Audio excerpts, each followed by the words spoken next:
Hello, ladies and gentlemen, and welcome back to the Last Edit Podcast, a weekly podcast on film starring yours truly, Silver Hawkins, and my great and wonderful friend. Citizen Sleeve, hello there. As you may or may not know, we are a weekly podcast talking film every week, and we have for the last couple of weeks been taking a deep dive into the films of the Coen Brothers. Last week we talked about The Hot Soccer Proxy, and this week, the time has come to really what is, by a lot of people, considered their best film, which is Fargo. It is the film that won them their first Academy Award, won them widespread acclaim. They had already sort of had their breakthrough with Barton Fink at Cannes, like sweeping the awards at Cannes. But really, Fargo was the one that ultimately cemented them as filmmakers, and sort of made them filmmakers that every actor really wanted to try and work with. It is from 1996. It stars Frances McDormand, Joel's wife, as Marge Gunderson, the local sheriff in. I think she's the sheriff of Brainerd County, Yeah. in Minnesota, and it also stars William H Macy as Jerry Lundegaard, or Lundegaard, as we would say in Scandinavia or Denmark, where he is a sort of used car salesman, executive salesman or executive sales manager at a used car lot owned by his stepfather, or not stepfather, father-in-law. Mm-hmm. Wade Gustafsson, yeah. Yeah, Wade Gustafsson, and Jerry is kind of desperate for money, so he basically concocts this scheme where he hires two criminals played by Steve Buscemi and Peter Stormare, and hires them to kidnap his wife because her father is loaded and will pay the ransom. And then Jerry will get a cut of that ransom and can use that to sort of restore his debts and basically finance an investment that he's interested in. And that is the basic premise of the movie, which starts us off in Fargo, and crazy hijinks ensue from there. So let's basically jump into how we both know the film. I saw it back around when it came out, from what I remember, like in the mid '90s, and was impressed by it then. When was the first time you watched it? On release. I think I just started my film A level, and it was one of the films that was immediately on our radar. And by then, I'd watched Blood Simple and most of the other prior Coen films. And as you mentioned, this was the film that, if Barton Fink was the one, well, then it couldn't have been released because release was '96, and you're 96, and from your uni days was like the 2000, right? No, not uni, A levels. So Okay. before we do university, which started in 97. Right. Okay. 95, I started A levels, an A level in film. You choose three subjects, Yeah, and right. I did 2 years. So I don't think we went with the class. I think it was a separate. That's Fargo. I need to see it kind of thing. But as you mentioned, which is a very important point, I think cinephiles and people who are very into cinema and what's going on in and around cinema already knew of the Coens especially from Barton Fink and Mills Crossing. But this was the film that brought them to the masses. A lot because of the Oscars, but also because of just the cast. Man, the cast is absolutely stunning across the board, even the minor parts. But yeah, I think it was 96, and as you said, the first time I watched it, I was allured by it. I thought everything about it was amazing, and of course, it had what I'd see later with Blair Witch, which was this is a true story or true events kind of thing. Yeah, right. Load of bollocks, obviously. Some elements of it were based on some things that were true, but the majority was, of course, fictional.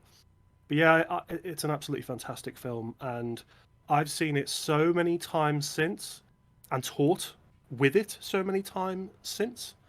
It's become one of my favorite films there is. So much of it is a joy. Yeah, I absolutely agree. It is it is this really sort of fascinating blend of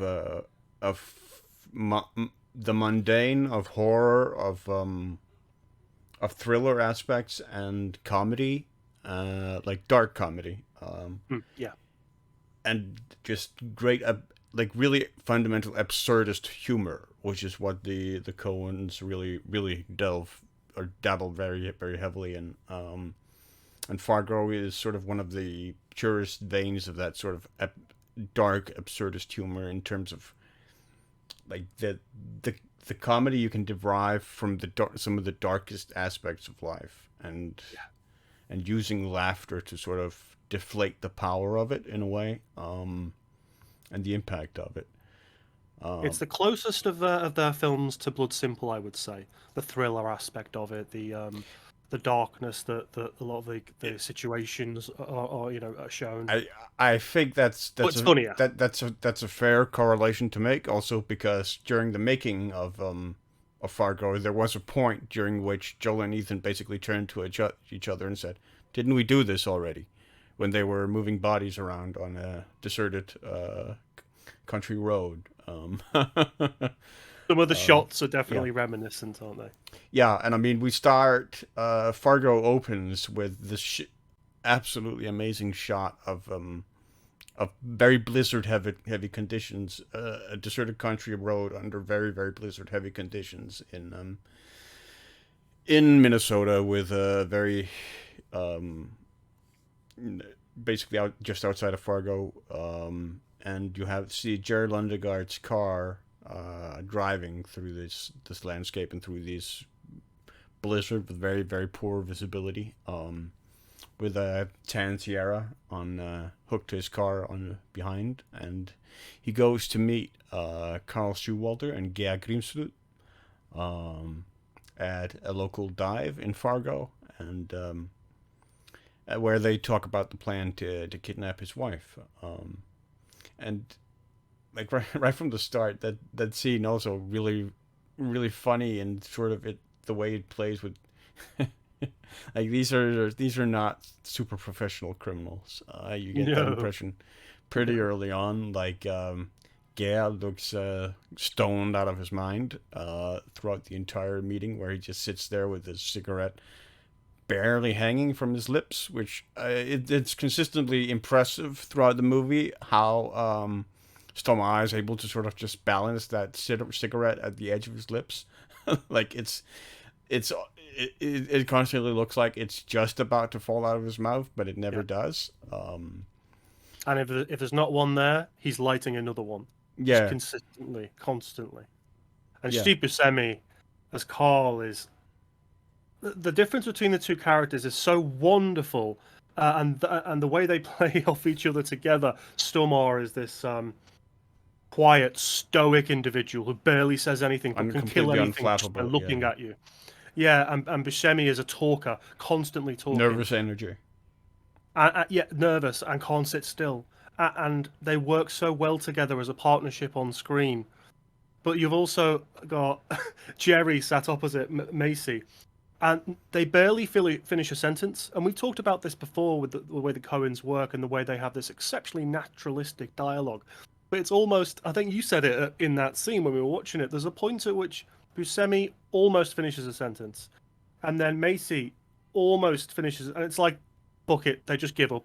They don't know how the hell to end that sentence, so they just stop and they carry on. Yeah, It's because I very, mean very good. they do start an argument because there's been some disagreement over when they agreed to set the meeting, where Jerry is coming in an hour late, and they've been sitting there like filling up the table Yeah. with beers as they were waiting. Carl is Um, agitated for sure. yeah, and so they start basically going off on a tangent on the argument, and then eventually they just shut it down and go, nah, fuck it, let's just get this over with.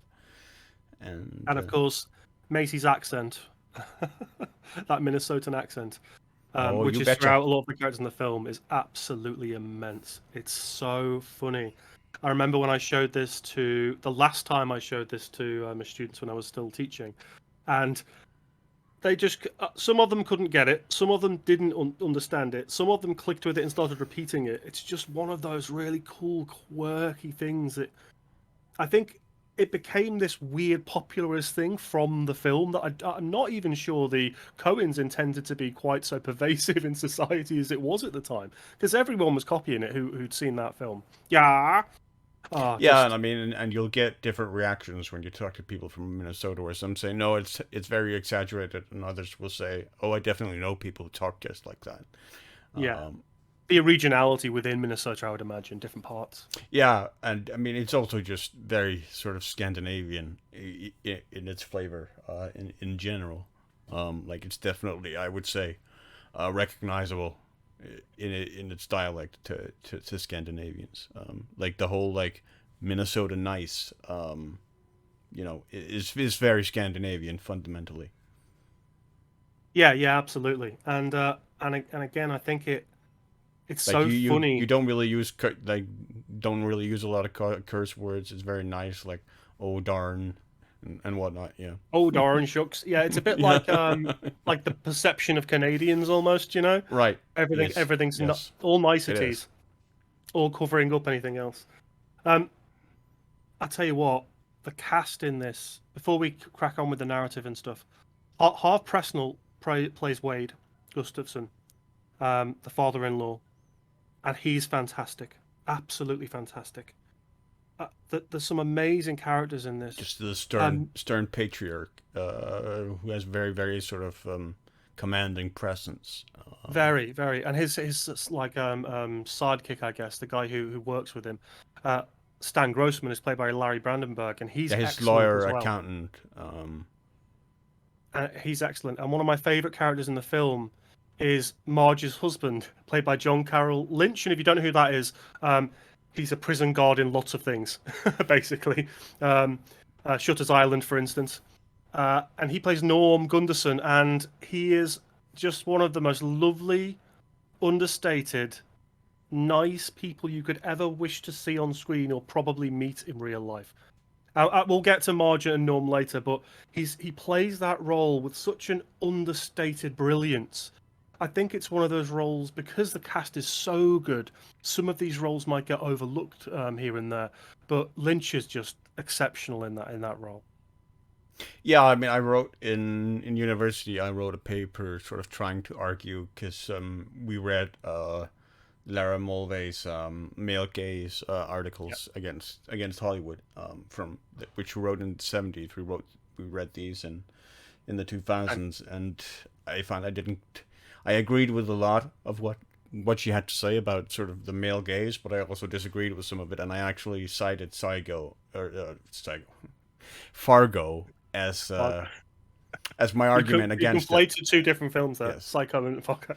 Uh, I I argue for Fargo as sort of the antithesis of that because of both its strong sort of central female character and being sort of the epitome of femininity in that she's fully pregnant, like she's late Yeah, term pregnant.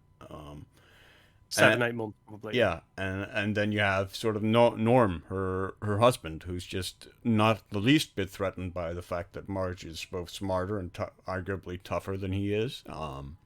Like and is the more sort of traditionally masculine in a lot of ways. Norm is a painter, like and sort of an artist soul, and he's fine with that. Like he's not threatened by that at all. Yeah. Uh, and He's a gentle giant. that relationship is one of the most beautiful marriages I think has ever been sort of committed to film, which is another reason why it's so ridiculous to hear people say that the Coens don't care about the characters and that their movies are cold to me because you have like characters like Margie, and Norm Margie. at the center of a movie like Fargo. They are the counterbalance to all the other violent madness that sort of goes on in the movie, and Yeah. especially the note that the movie or the tangent that the movie eventually ends on with Marge and Norm as the driving point. I think it is really emotionally resonant and hopeful. It is, and it kind of it's a balancing act, and that's what they provide so well in this particular film. And I get you as well. I never understand the argument that the Coen brothers are in some way have these always cold, hard characters that are very distanced. Not at all. Not at all. Plenty of their films have characters that you can not only relate to, but are just lovely people, lovely characterizations of people. And Margie and Norm. I mean, the way that Norm is kind of down on himself because he doesn't know if his picture's going to be on a stamp, and the way Marge supports him and says, "Oh, that's brilliant," or the way that she needs to eat really early and get out because she's been called, out to look at a murder scene And or he something. insists on cooking her breakfast. Yeah.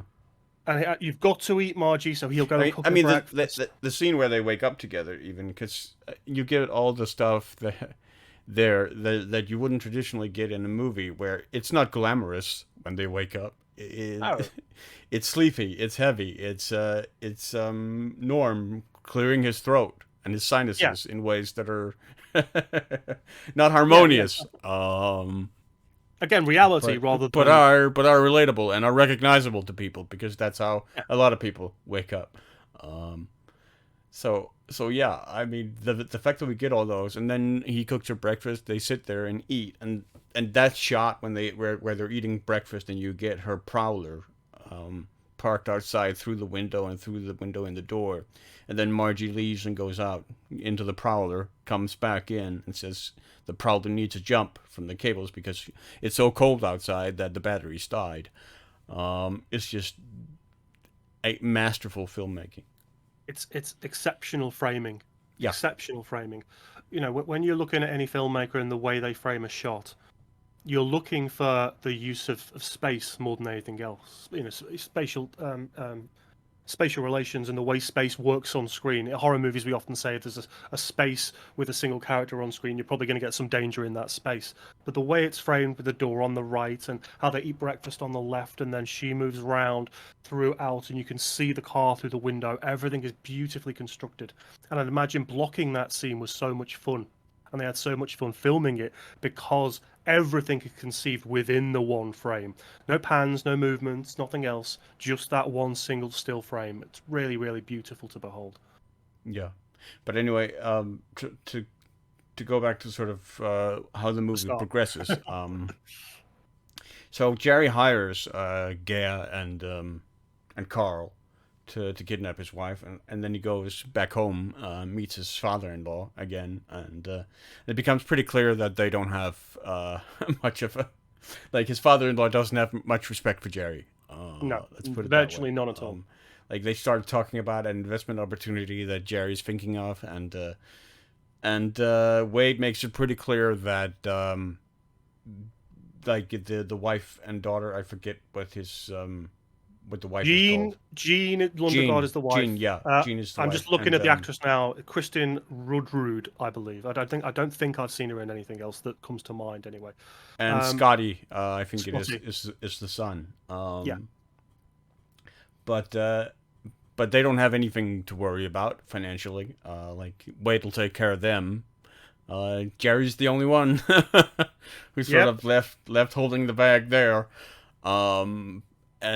And so, but eventually Wade does make clear that he is interested in the investment proposition that Jerry has made, and so Jerry goes to see them, and then he learns that they're not willing to give him a loan like he wants. They're only willing to sort of invest and then give him a finder's fee for it, which isn't what he's Yeah, interested in. we're not a bank, Jerry. We're not here to give you Yeah, money, Jerry, and then for you to make the profit, Jerry. yeah, We're not a bank. We can and go to the bank. And the moment Jerry goes back to the car after Wade makes clear that they're gonna move on this, whether Jerry's in on it or not, is to me one of the greatest scenes in film, because that complete abject failure, both in the way that Deakins frames the shot, where his car is the only one in this vast parking lot of just endless untouched snow, uh, and the way he sort of makes his way to the car just in that vast sea of white, and then he has to scrape the ice off the windshield of his car, uh, and the way he loses it in that moment when he's sitting behind the wheel of the car and when he's scraping the window just in utter and complete defeat is relatable and actually manages to make even a character as sort of pathetic as Lundegaard is, because he is truly pathetic as he makes, Yeah. as he will make All of abundantly his own clear making as well. Bad later father, on in bad the movie, guy. where he squanders any of the sympathy that we build for him in that scene. Is just is remarkable. Like both in terms of like Macy's performance in that scene and the framing of it by Deakins and by the Coens. Yeah, Deakins again. He's one of the best cinematographers we've ever seen. People like Dean Cundy as well, but Deakins has worked with so many excellent directors, but his work with the Coens is it's sublime. He should have won an Oscar long before he did. I think his first Oscar win was for Blade Runner 2049, and it should have come long before then, because he is a master at his craft. He really, really is. To set up some of those wide shots, Yeah. In Minnesota, even when it's not snowing. I mean, it's easier to do so when it's snowing, because you can frame outwards and you can create a sense of isolation or whatever you want to create. But when we're looking at Minnesota, even on the drive, when Carl and Gaia are in the car, that's such a funny scene as well. Makes me laugh every time I see it.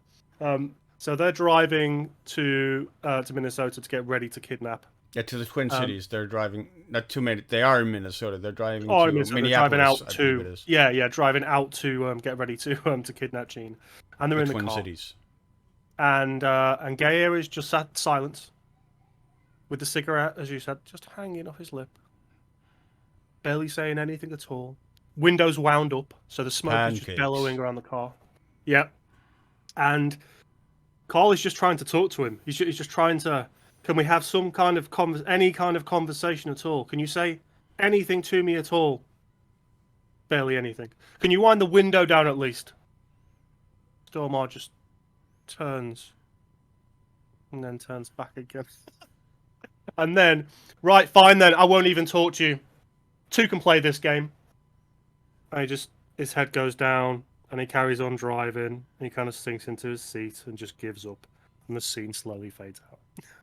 But those shots of Deakins again, that's yeah. But you have, I mean, he keeps talking because he can't actually abide the silence. No. He's a bit like me, maybe. I don't like sitting in total silence for hours on end, and especially when you're driving with someone, and he won't even let him turn the radio on, will he? I don't think so. He's just sat in absolute silence with the windows up. Yeah. That's like my worst nightmare. I'd have to have some form of conversation, but it's such a darkly funny scene, because Stormare has this way about him with this character in particular. He's done it in other performances to some extent, but with this character in particular, Gaia, he looks like he is a second away from snapping and murdering you.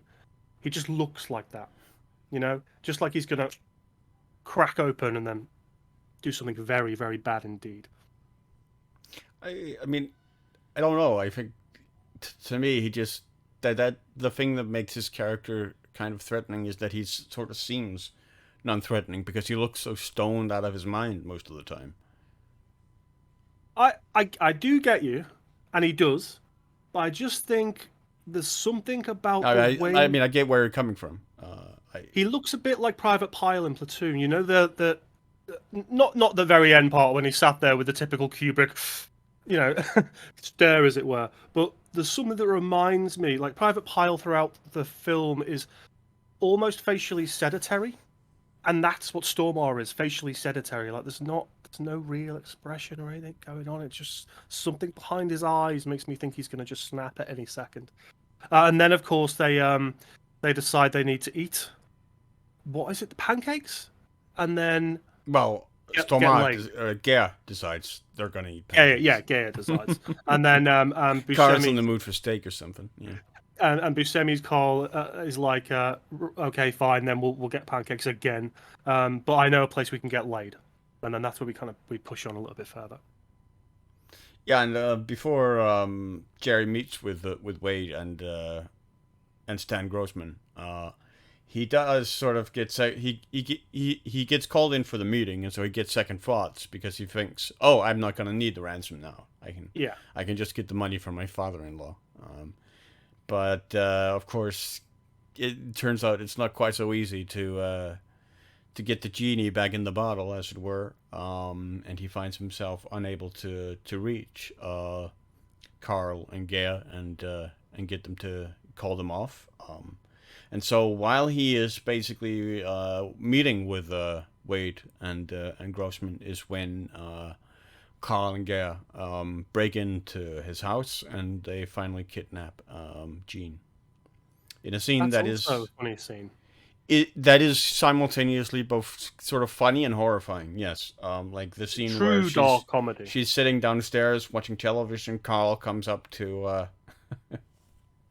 the open sort of The sliding door, doors, window sliding doors, and starts looking inside them. And then he very carefully sort of breaks the window, and Gea just completely kicks basically almost kicks the door off its hinges, and breaks in, and she flees upstairs to the bathroom where she closes herself inside it, grabs the telephone on the way there, which is smart on her part, but they grab hold of the cord and basically pull the phone away from her, and she's trapped in the bathroom, and so she looks, where can she hide? And she looks out the window, and then they break down the door, get into the bathroom, she's gone. They see the window open, and Carl immediately assumes that she's taken off out the window, and so he takes off to find her.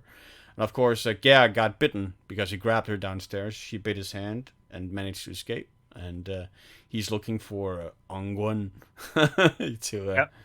Disinfectant or something. To fix it. And he notices something behind the shower curtains, and it is Jean, who's hidden behind the shower curtains, and she basically panics completely and tries to flee, but she gets caught in the shower curtains, drags them with her, wails around in a panic, and falls down the stairs and is knocked unconscious. And we think potentially even killed at that point. But yeah, that scene is so sort of darkly comedic, and like Stormare or like Gas, those sort of still, he doesn't seem to like register pain really when she bites him, and when he looks at the wound, it's just like Ongwen, I need Ongwen, and then he goes off and finds it and puts it on the wound, and then he again when she comes out of the bathtub. Wrapped in the shower curtain. He doesn't grab her or do anything. He just sort of stands there and watches her flail around and then fall down the stairs. It is sort of deeply... it's funny in the way that she sort of flails around and then falls down the stairs, and then the impact of her landing on the floor and lying there, not moving, is horrifying. Yeah, you have that... It's woven with comedy. Yeah. It's not played for laughs. It's, there's impact to every action that's taken, and you feel that impact despite... And I think Jean is probably one of the funniest, unintentionally perhaps, characters in the film, because later on there are kind of similarities to that scene, which we'll get to. And her accent is very pronounced, like her Minnesota very accent. Pronounced and strong. Probably the most pronounced in the film of all the accents. Yeah, apart from that excellent guy we'll get to later on, who's shoveling the snow. But he's brilliant, and he's only in it for a little bit, but he's amazing. So then, William H. Macy's Jerry comes home, and walks through the door, looks around, and immediately registers what's happened. The plan has been executed. She's been kidnapped. He's on his own. Scotty's not there. And he just walks into the kitchen next to the phone because he knows he's got to call the police or Wade. And he starts practicing what he's going to say over and over again. Practicing different variations of this elaborate hoax, this lie that he's enabled. And it's one of those, there's a lot of old school films where you'll have someone next to a phone and they're about to call someone they want to date or something. Yeah. And they're practicing what they want to say, and they'll say it a few times. Imagine the really dark version of that. So I've just had my own wife kidnapped to get money to pay debts that I have from my own father-in-law, who doesn't give a shit about me, and I'm now practicing the lie I'm going to say to make me look like, oh God, I didn't know my wife's been kidnapped. It's such a good scene, and Macy embodies that character so very Yeah, well. especially because like like the punchline on that is then delivered when he calls, finally calls after all the rehearsals, and then he gets hold of the receptionist, and of course, and then he just goes, "Yeah, wait, Gustafsson, please." Yeah, with in a no regular, emotion a whatsoever. regular, yeah, a regular voice, completely devoid of any urgency to the situation. Yeah. It is hilarious. It's such a good scene. It's such a simple scene, but it's so Of course, very we well also performed. get these scenes at the dealership with Jerry, both when he like sells a layer of true coat paint to a couple who don't really want it after they've already bought a car, and so they get that additional charge on top, and he gets them to pay it eventually, or a portion of it. And then he gets a call from an organization that has from a bank that has given him a loan with the collateral of some cars that are supposed to be in his lot but are no longer in his lot, meaning the 10 Sierra that he paid to Carl and Gare. Like he doesn't have that car anymore, but he needs to sort of deliver evidence that the car is actually in his Yeah. lot to the bank, so And that they quick, have make up the collateral for license the plate. loan. Yeah. Yeah. He keeps sending over dodgy facts. And his constant sort of excuses for why he can't deliver that information. Oh yeah, I'll get that to you. Yeah. Yeah, yeah. No, you won't. That I scene you sent it right mentioned as well over. with the Yeah. couple, really good. That little scene with the couple, it ties into what you said at the start. You know, the Minnesotans, like the Canadians, they often use niceties to kind of rather than swearing and Yeah, stuff. when he With this, finally like drops the F bomb. he's so Yeah. angry, he just snaps and swears at him, and his wife's like, "Yeah, that's such a good moment. Really, really is."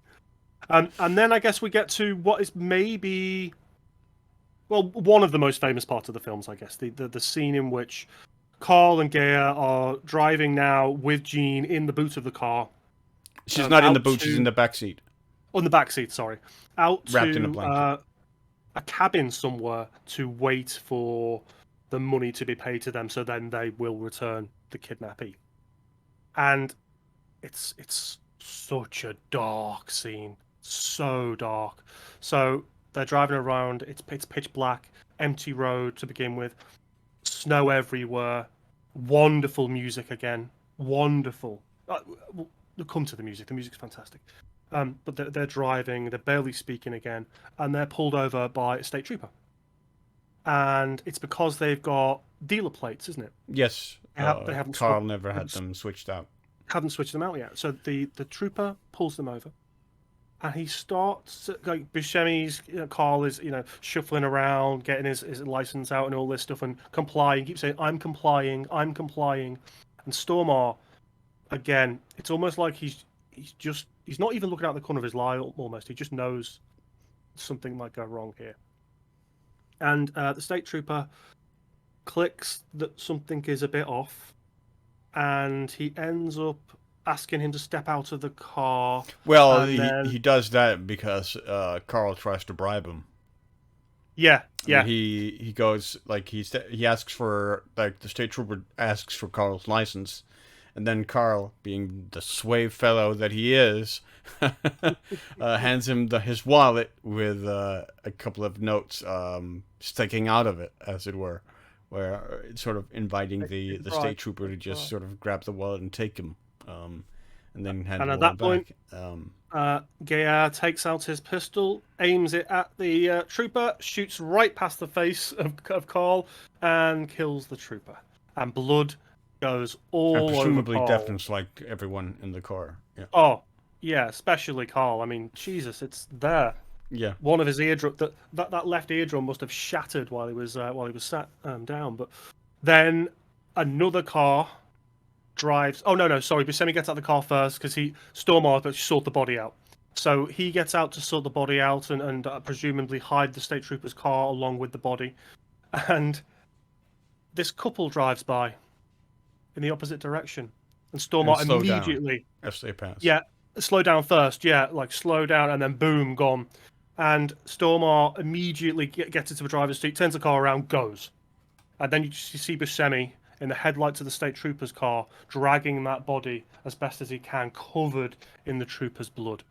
And the music picks up, the pace picks up. Stormare is driving as quickly as he can, as is the witnesses to this murderous situation. And they lose control, and off they go into the snow and crash. And Stormare realizes that, Gaia, and slowly parks up the car, gets out, wanders over to the crash. I think he realizes one's already dead, and then he shoots the other No, one. no. Are both still alive? He parks his car so that his headlights frame their car. Yeah, and so he can see everything.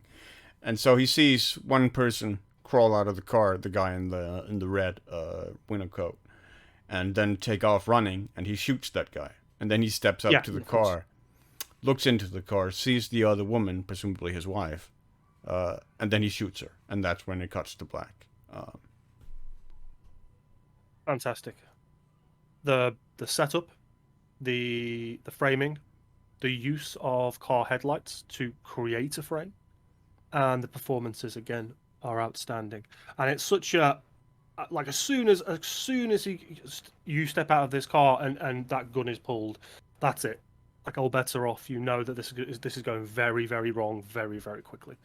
It's one of my favorite scenes in the film, and it's there's no comedy in this scene at all. It's dark. It's supposed to be, because this is. I mean, there is some comedy, because I mean the scene where Gene in the car in the backseat a little bit before, I guess. I mean, also in the scene where the trooper gets his brains basically blown out all over Buscemi. Oh well, and Buscemi is just sitting there going, "Whoa, daddy! Oh, whoa, daddy!" Yeah. Like there is some comedy there as well. Extremely dark, but it's there. Yeah. I do you know what I often think of it is, because a lot of people won't see it as comedy, where we do. I certainly do, right, as a horror fan. So I think sometimes I may understate stuff like that, because to me it's normal, whereas a lot of people, we could have a whole discussion about what people think of Evil Dead and stuff like that, just in terms of the way they perceive it. Right. The same kind of thing here, that such dark comedy. But yeah, you're right. Oh, daddy. Oh, daddy. Man, that's so good. Such a good scene. And then, of course, we are introduced to the principal, the Oscar-winning actress of that film and many other films since, Frances McDormand, who plays Marge. Yeah, that's when she's sort of waken up in the middle of the night by the phone call, calling her into service because of the 3 brutal murders that have happened in Brainerd County. And she takes off, and she goes to investigate the murders, and like the first scene she investigates is the one where the guy in the red coat has been, or the witnesses have been executed. Yeah. And the framing of that, when she's standing by the crashed car and you see the guy in the red coat in the sea of endless white snow behind her, is again just masterful. As she's Deakins again, just as she takes control of the crime scene in a very authoritative manner that commands a lot of respect, and then she again, the Coens, the mundanity of it, where she bends over and you wonder, is she looking for clues, or is she checking, because she mentioned it looked like Gare had big feet, he left behind big footprints. Yeah. So is she looking at the footprints or whatever? But no, it's just morning sickness, where she may have to throw up on the crime scene. No matter of fact as well, because it's like yeah. I mean, she gets it every morning, presumably. Yeah. So, yeah. Unless you're a seasoned it's old hat to her by then. Or something. Yeah. Unless you're a seasoned detective who's seen all this stuff and murder and bloodshed and everything, yeah. you might think she's being sick because of that. No, of course it's not. She's pregnant. She leans on the side of the car and then she goes, "No, I'm fine. No, it's fine. It'll pass. I just think I'm gonna barf." Yeah. Yeah. And then carries on with the looking at the. Do you know, it's quite unusual as well that you and again, this is a testament to the Coens' unconventional kind of philosophy in filmmaking. It's very rare that you would spend a third of a film without your lead, because she's the lead. Right. it's just so unusual, and it works so well because it gives you this incredible setup before you meet this the lovely, very intelligent Marge.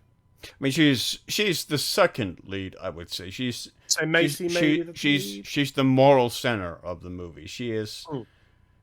I mean, in that sense, she is the protagonist. But I mean, the other one being the antithesis of her is Macy, is Jerry Yeah, Lundegaard. Yeah. yeah, absolutely. I think it flips, doesn't it? I'd Yeah. say it becomes her, her as the lead once we move into that scene. Yeah, because as prophetic as Jerry Lundegaard is, that's how strong Marge is. And she's excellent at looking at the crime scenes. He's trying to run over there. This guy's coming over here. The footprints are there. And then we have this eyes. execution type deal.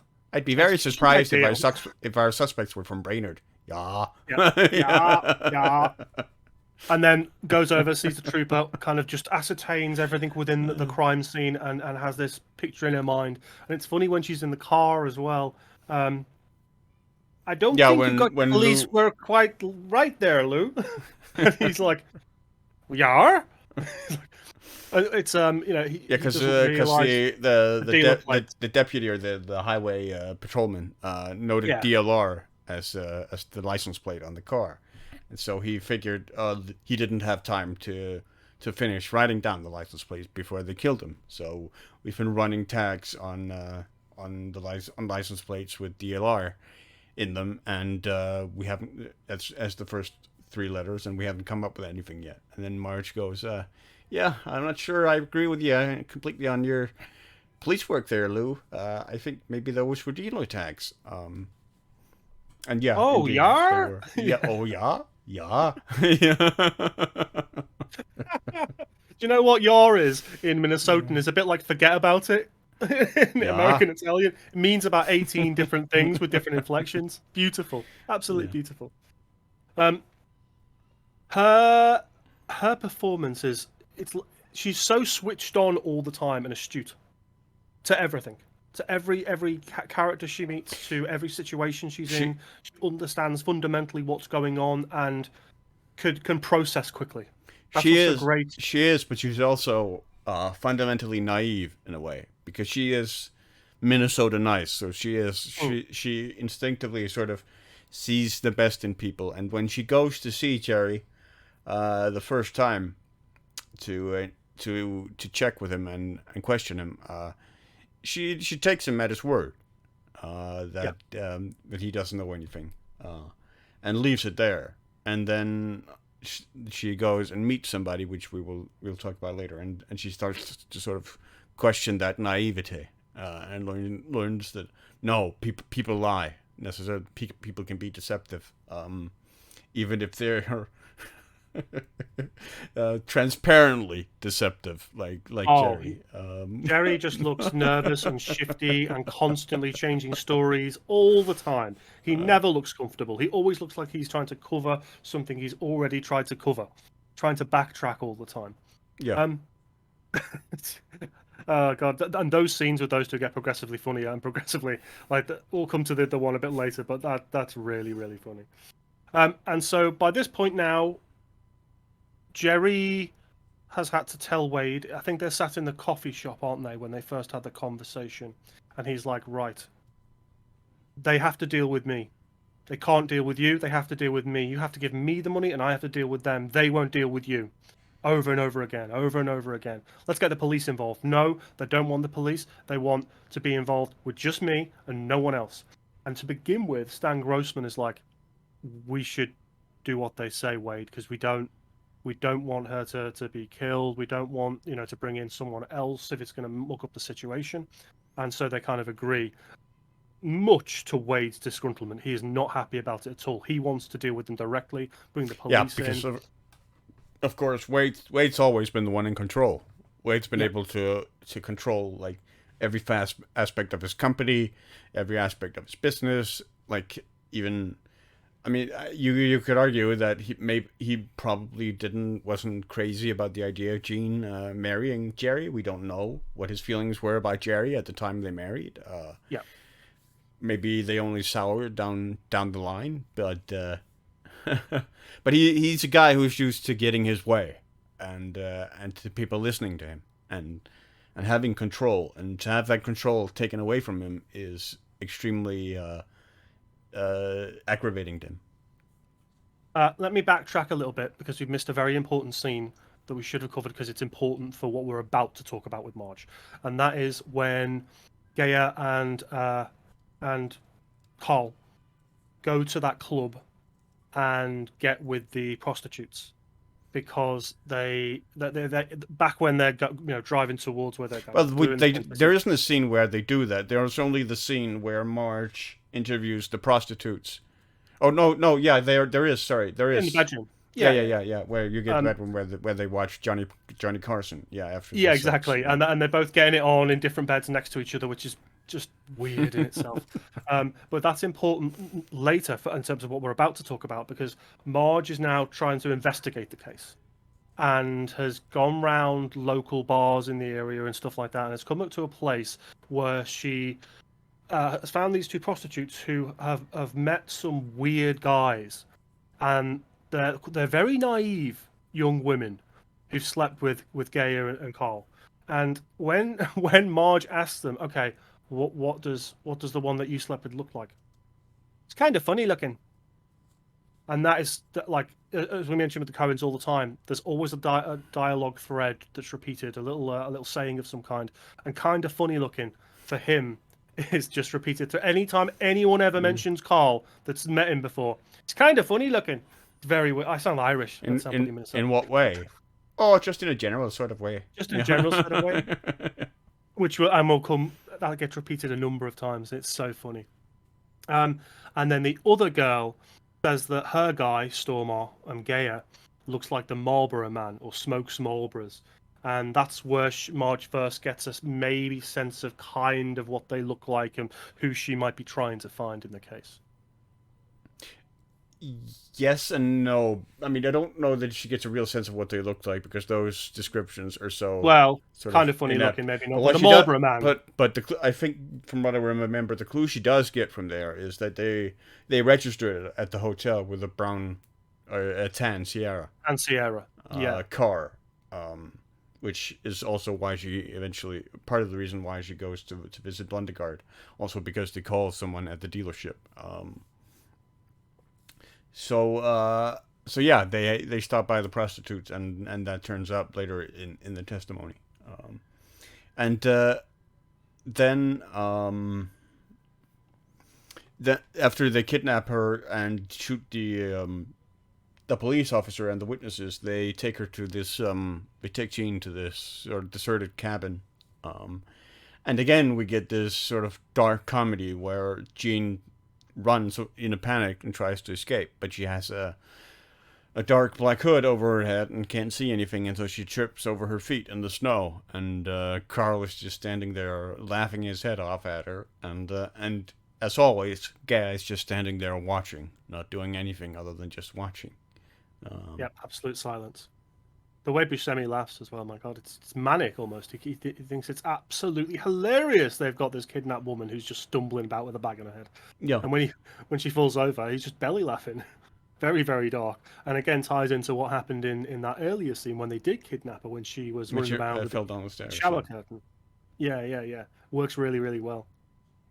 Isn't it? So it's next, I think it's when Marge goes to the city to confer with another state trooper about the car. We get a couple of scenes first. We get the scene at the police station with Marge where Norm brings her lunch. Oh, brings her lunch, and then the scene after where and she's bought him night crawlers for his fishing, for his ice fishing, and then we get the scene at the buffet. With the trooper comes in. Yeah, which is when she decides to go to the Twin Cities to investigate further. I remember when we watched that, you said that is some of the best acting of an individual coming in from the cold and pretending it is I've ever seen. It's like, yeah.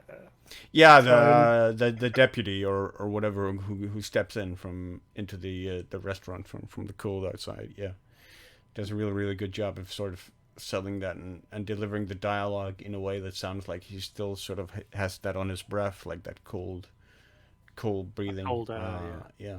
Um, just a lovely scene. very recognizable to a Scandinavian. Not so much towards Brits. It's just rain. uh, That's all we deal with. um, yeah, and I mean the buffet in that scene also just looks completely disgusting. Oh, it's like it looks like a roast dinner with but of another dinner course, involved and another dinner on top. not that Margie cares much. Like she's pregnant, so she just like shovels up like enough portions for like 4 or 5 people. Yeah, and later in the city when she's having to eat on her own, we see Yeah, that the kind of the tray she takes and she walks along the counter, and it's just like the shot is brilliant because it tracks behind her just close enough to be like 3/4 of Marge, yeah, and she's just picking up the spoons, just the scenes we get stopping of and her going, like driving through a drive-through burger joint and just yeah, sitting there yeah, eating quietly, and it's just like they don't serve a narrative purpose, but they're so great at just these little character moments for a heavily characterization, pregnant woman. yeah, Yeah, just gives that extra depth, and of course we are not pregnant women. We never will be. But I've known pregnant women, and you get to that phase where you do have to do that to feed both of you. It is, yeah, that element of realism again, which I think maybe will be passed over by other directors or not shot in quite as realistic a way. Because as you said, it's just like a mess of food. It's not like it's little bits of plates here and nice looking food. It's just a mess. And she's just spooning it on and this and that crap and no, not that, and just how it yeah, is. It's a lovely scene. Um, then she starts getting more clues closer to the case. She doesn't she end. Oh no, isn't there a little scene first? Isn't Buscemi going stir crazy?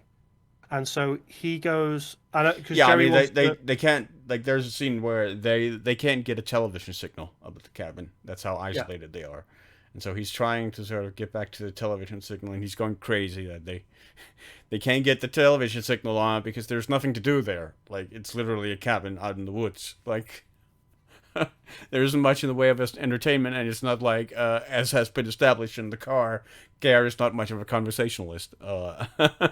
that TV So as well is so an excellent visual representation, a visual metaphor of Gear's mind, and we see that later on as well. I've seen it used in film a lot before in different ways, but it's done very well in this one. And then obviously Carl, I think he calls Jerry and he wants more money. They want more money for doing this. This is yeah, not going how they because they wanted. killed 3 people. Like Yeah, exactly. It's yeah, gone sideways. We've killed people, we Jerry. killed people in Jeria. What do you mean? Well, ask those 3 people in Brainerd what it means. The heck do you mean? The heck they mean? And then he hangs up. Yeah. Yeah. So he drives off to get the more money, and there's a little scene prior where he's at a nightclub watching a singer, and he's sat talking to another prostitute. And I can't remember what he says now. There's a little bit of dialogue that he says, and this prostitute just looks. What do you mean? What do you even mean? And just a nice scene. Reminds me of Goodfellas. That I scene. think it's he's talking about her job. Like Oh, do you you enjoy doing enjoy your that job. or whatever? Or something to that effect, from what I remember. Just another little nice character building scene that kind of builds on what we've seen before.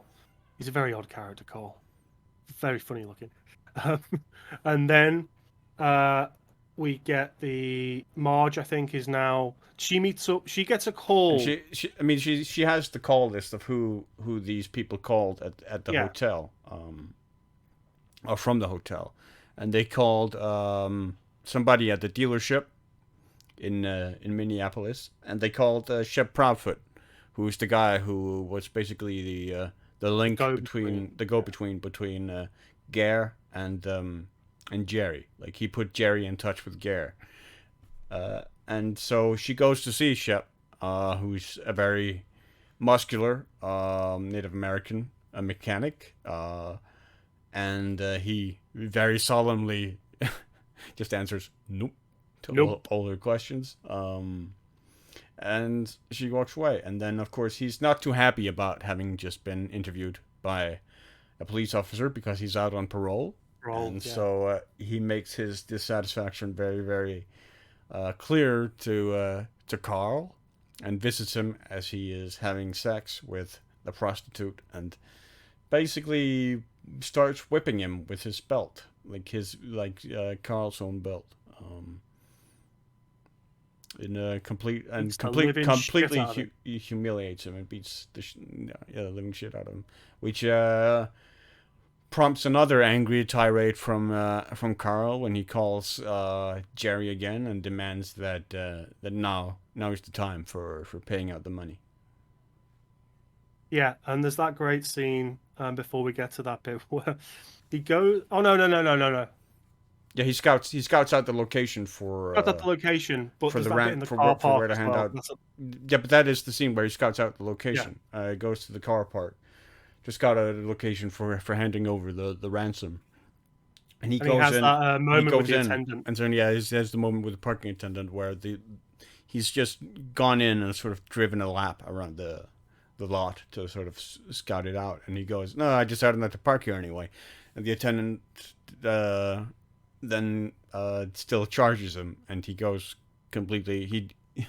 He's Off not. on one. He's not pleased with Think you're that a at big man, all. do you? Think you're a big man?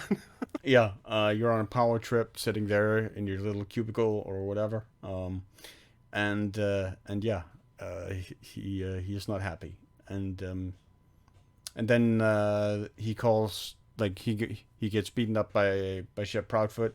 He calls Jerry in a rage, says this is now, like, the time for the ransom is now. And then Wade decides that he's going to pay the ransom, like it's his money, so he's gonna deliver it. And Very forcefully, yeah. Jerry, of course, is powerless to stop it. And Wade then goes to see Carl at the top of the parking lot. Carl, of course, doesn't know the first thing about who Wade is, and so Yeah, who the fuck are you? Who the fuck are you? Where's Jerry? The initial meeting does not go well because Wade keeps insisting on seeing Jean, and of course Carl did not bring Jean. He insists that Wade had to hang over the money, and then he shoots Wade when that doesn't happen, and Wade kind of shocked and stunned because that certainly did not go the way he expected. He draws his own gun, tries to shoot Carl, grazes his cheek, and Carl then starts unloading on him with his gun. Yeah, empties the clip. Yeah. And then Wade's gone. Grabs the money bag, the little leather thing it's in. And the way Buscemi is just, profusely pouring blood, obviously, because of the wound on his face. Speaking like that all the time to everybody now. And then as he drives out, he shoots the attendant this time. We should also note that we actually learn earlier on that Jerry is actually trying to scam Gea and Carl, because he's promised them, I think it's 50% or something of the ransom. Yeah. And he's told them that the ransom is going to be $80,000. And so they're going to get 40,000. But in fact, the ransom is $1 million that he informs Wade is $1 million. So he's going to pocket like $920,000 and $960,000 and give them 40,000, and cheat them out of $500,000 basically. Scamming everybody. Everybody and everything, everybody you can, even the robbers. The kidnappers he's enlisted to make this happen in the first place, which is not something you want to do. So when Carl is sat there with the briefcase full of $1 million, afterwards he is somewhat surprised and perplexed, because that's not what he expected. And then he goes to bury it in the snow at the side of the road and puts a little shovel there or the ice scraper. I think it's an ice scraper from the car. Yeah. The shot is beautiful again. This little kind of this little wired fence that stretches as far as you can imagine. Yeah, and just endless empty white space. And we got this long shot, and then you cut to along this desolate POV. Country road.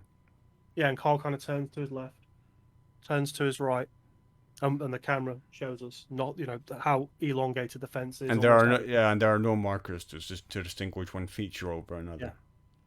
And So he so he just buries the money. and That puts it scraper, down as and we sort were of the like, red marker. Yeah. it's so small, the Yeah, tiniest all it bit of takes is snow. like You'll never find it. another day of snowfall, and Yeah. you're never gonna find it. Yeah. Yeah. Still pouring with blood, of course, from the mouth, and then he drives back to From the the cheek, yeah. Like he's desperately trying to sort of stick it with paper, like putting paper on it that just sticks with all the blood. what, like you would do with a razor cut or something, rather than a gash through your cheek. Right. Because I mean there are a lot of blood vessels in the face and scalp, which is why cuts there bleed so heavily. So yeah, he's kind of desperately trying to stem the bleeding and failing miserably because he has blood all over himself. And there's the bit before Marge heads to the Twin City. Yeah, when We've already talked.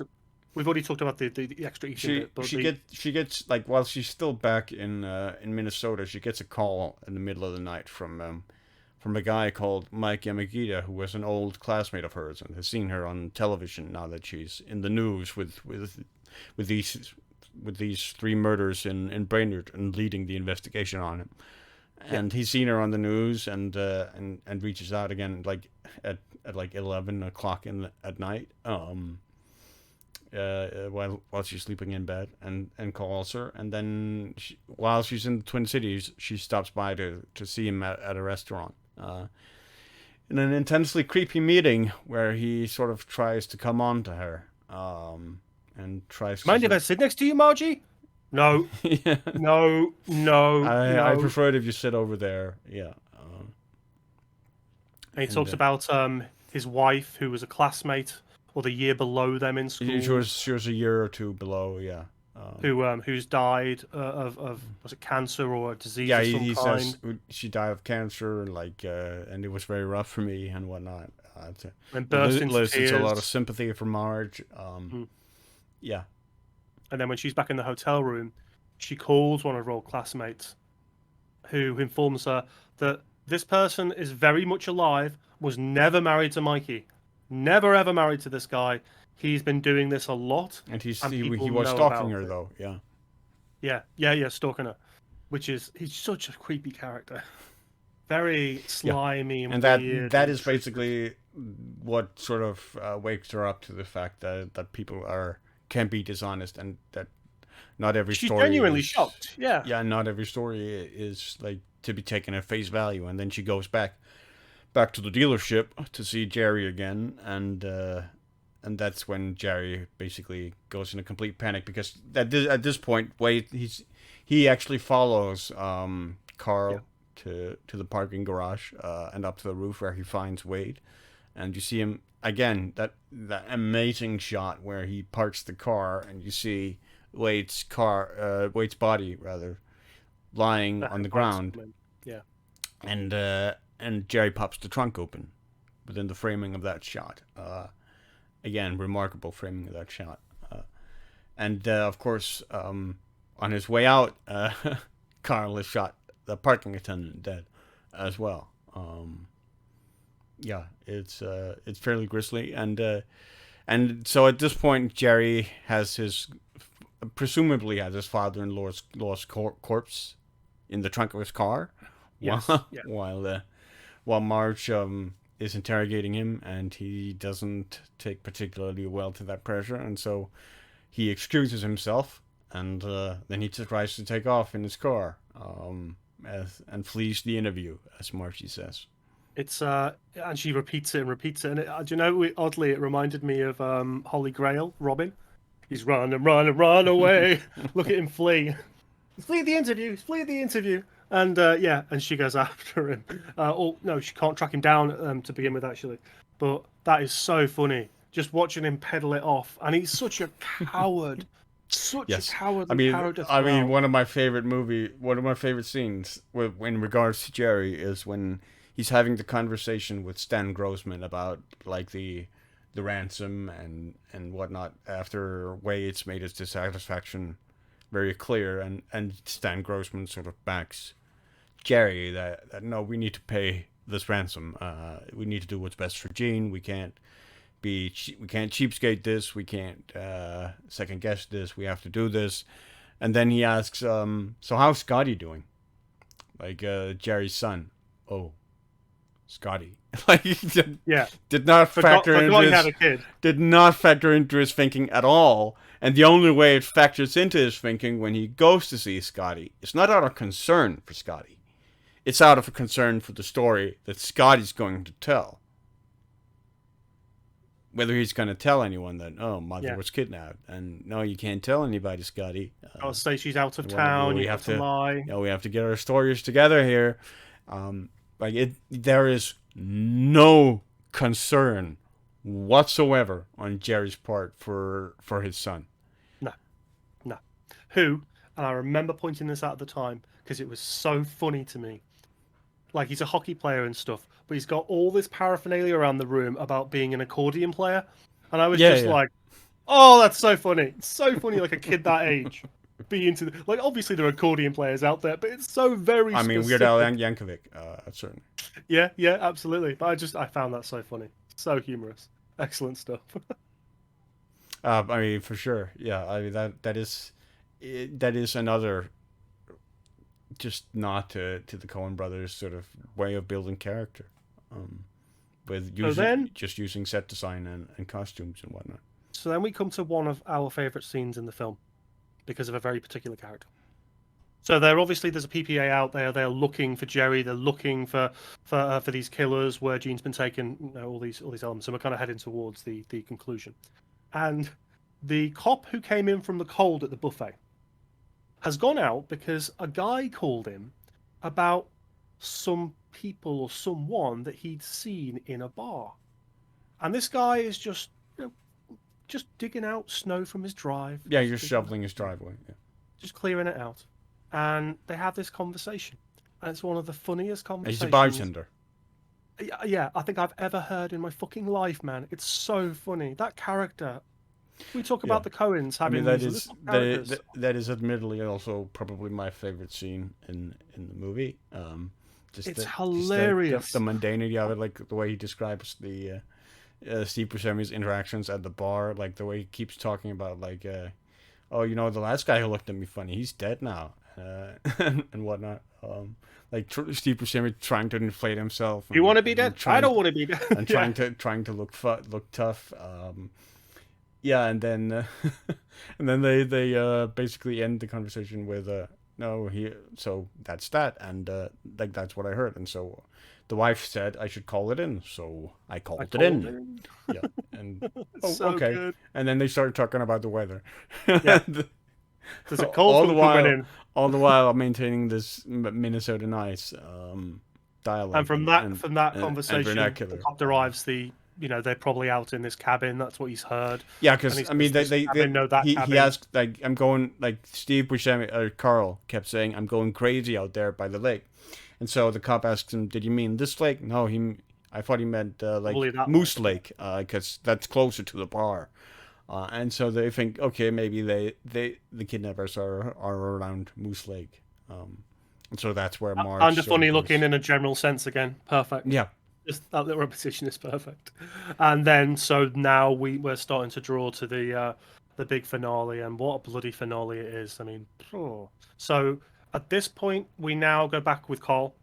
Carl has arrived back at the cabin with Peter Stormare staring just at this static-filled, erratic TV. No. There's a soap opera on now. Like, he's getting sorry.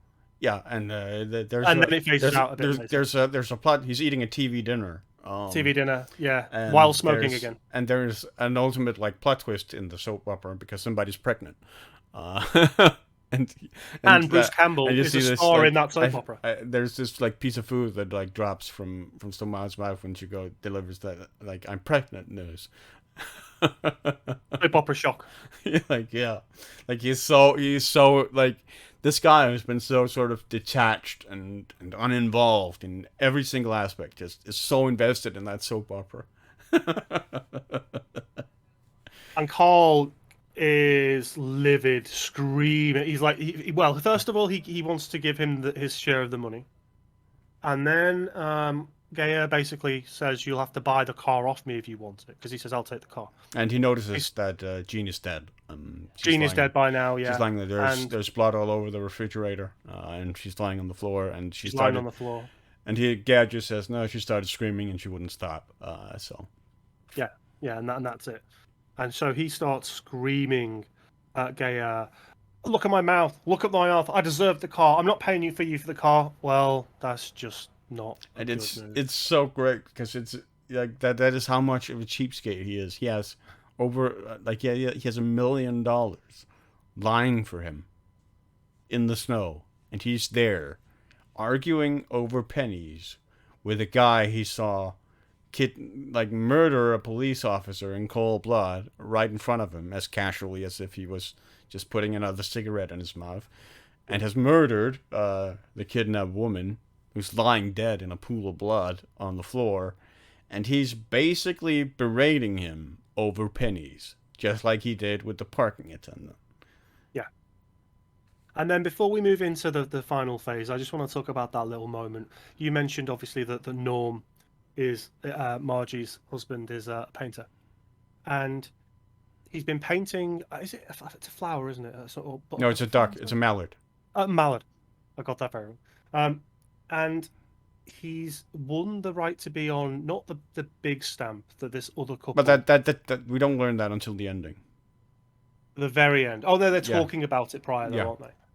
Yeah, no, they're talking about the competition and the fact that there's another couple who's entering the competition who are really good and whom Norm is really threatened by. Like they'll definitely Marge win just it reassuring or whatever. him. Yeah, you'll be great, Norm. You'll do great. Yeah. Really, really good. And then we start heading toward the end. No, I mean we're still in the cabin with Carl and Gare, where Carl is berating Gare, and then he takes off, insisting that he's going to keep the car, and as the door shuts behind him, he walks a few steps out to the car, and then Gare basically comes crashing out of the door with a fire axe in his hand, or a fire axe or like a wood axe. And he goes and he hacks it at Steve Buscemi, which is when we cut away, and Steve Buscemi screams. And that's again with that stoic face.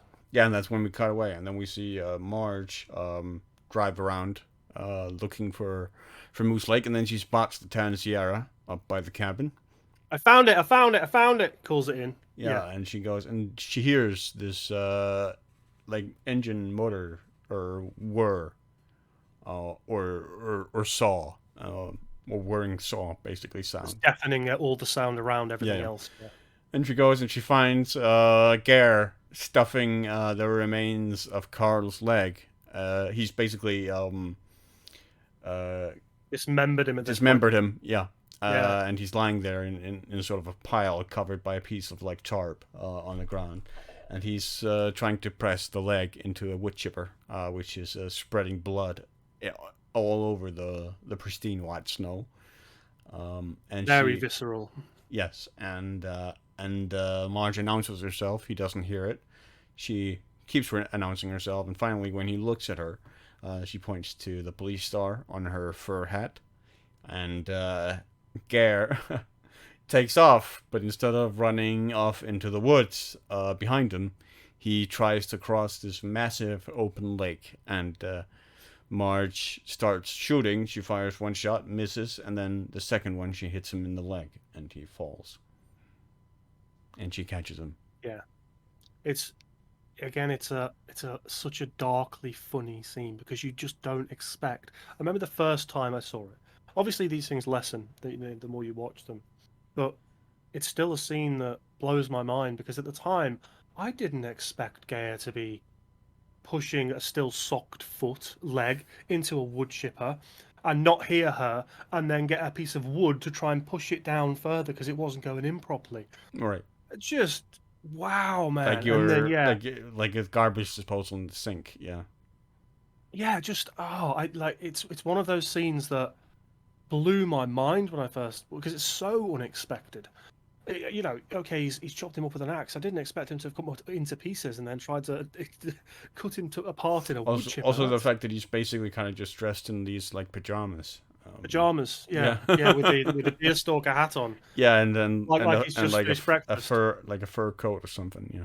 Yeah, and then pegs it into the open snow field, the lake, and the way he falls, he gets shot in the leg, as you said, and the blood all over the snow. Just again, and we got to mention the music at this point as well, because it's got one of the most hauntingly beautiful scores I think you'll ever hear in a film. Yeah, I mean it. Again, it's scored by Carter Burwell, and it's delivered in the opening shot of with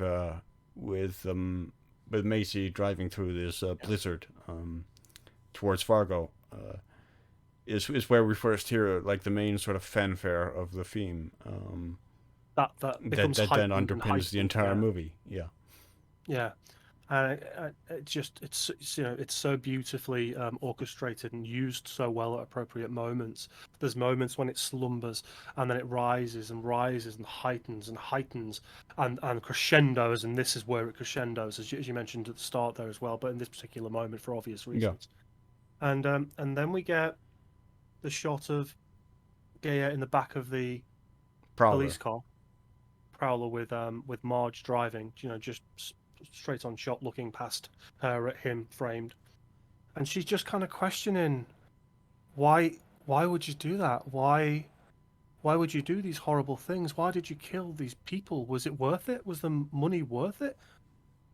And she just, you can see her heart again. We talked about the naivety that she's slowly coming around from, you know, with the lies she's been told by various people, and Stormare just kind of looks at her, kind of knowingly understanding what he's done, and you can't. I mean, it's difficult to read him as a character. Yeah, like he's just, there's nothing there. He doesn't care. He doesn't really hear what she's trying to say to him. And then we get the final.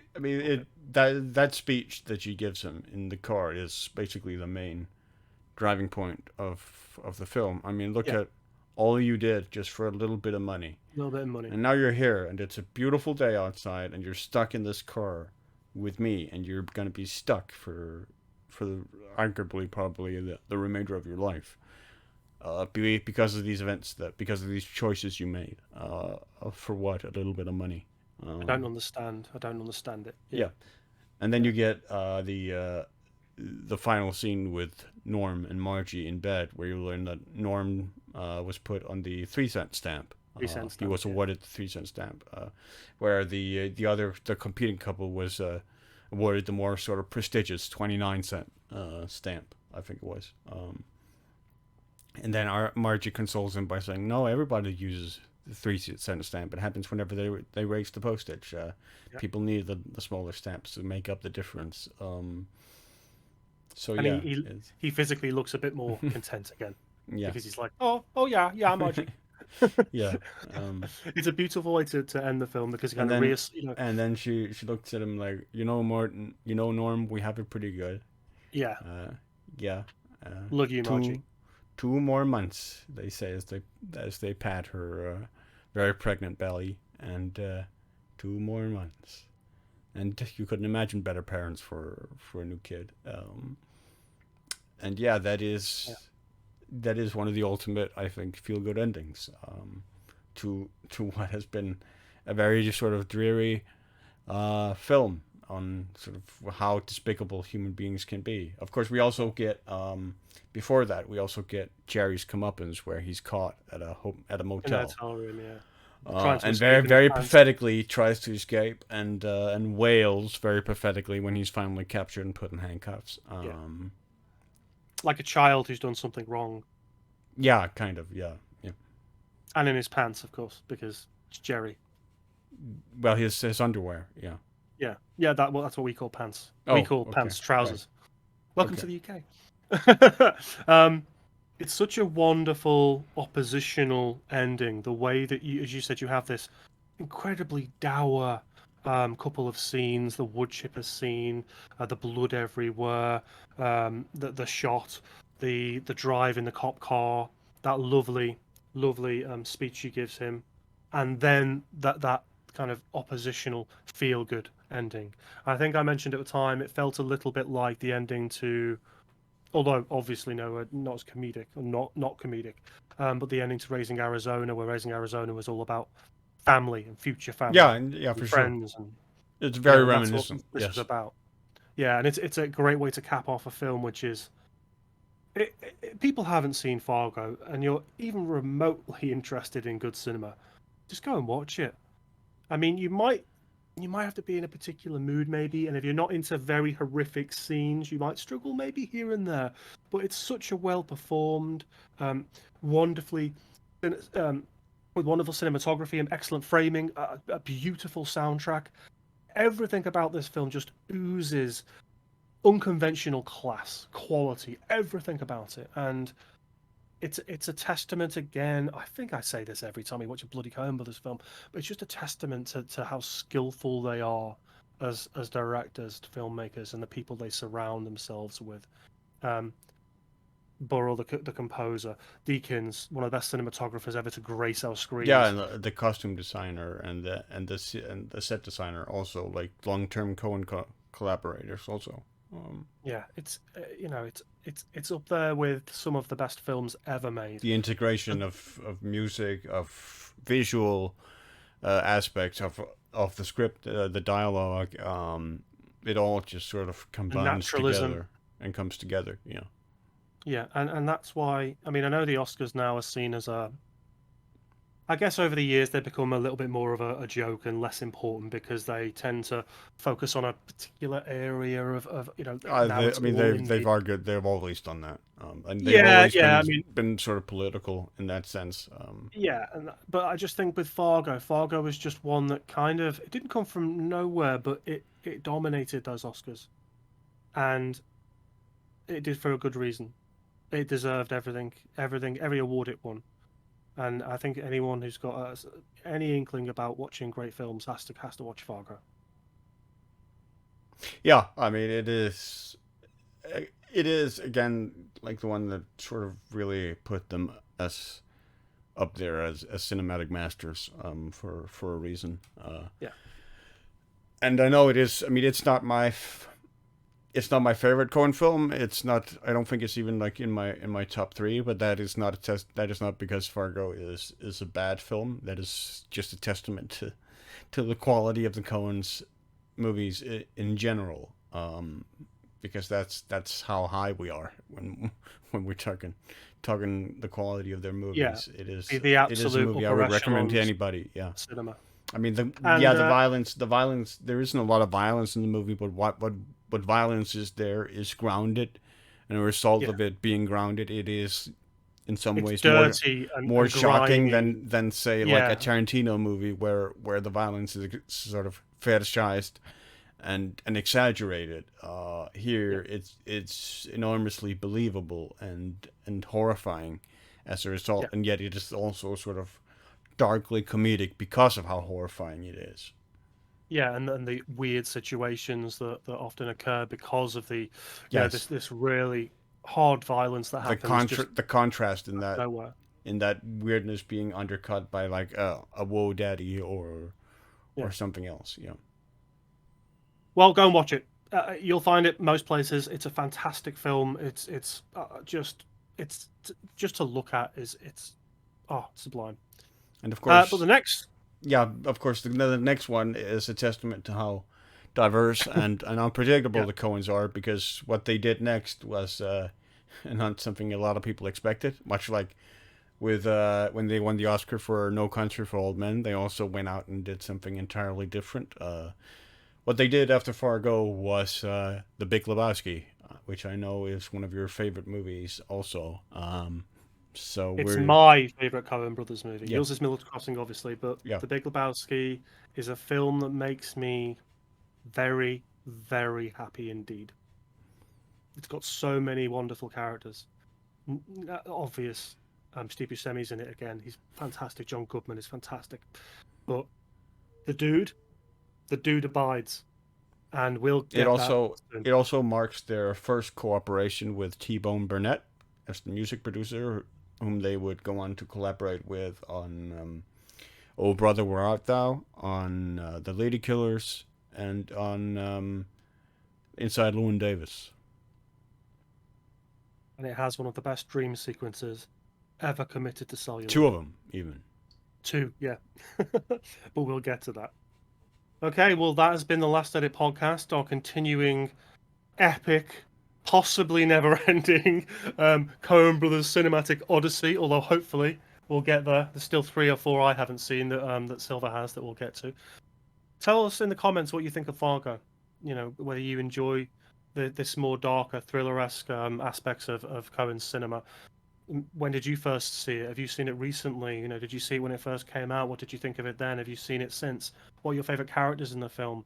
Do you like the dichotomy between the dark elements and the violence, and then like Marge and Norm and their loving relationship and how that all works? I think it's fantastic. And of course, tell us in the comments what your favorite Coen Brothers films are, because we've either watched them or we're going to get to them soon. So, For sure. yeah, and we will. Don't worry, there's plenty to come. I have now moved all of our audio podcasts over to Podbean. I have been asked this in one of the comments to a prior video. Where were the new audio podcasts? I just need to put links out, so I'll put a link in the description now for the new place you can find them. And I just need to get some of the newer ones into audio, and then we're sorted. So all good. Right, next time, Big Lebowski. The dude does abide. That he does. Take it easy, folks. I've been Citizen Sleeve, and this Has been Silver Hawkins.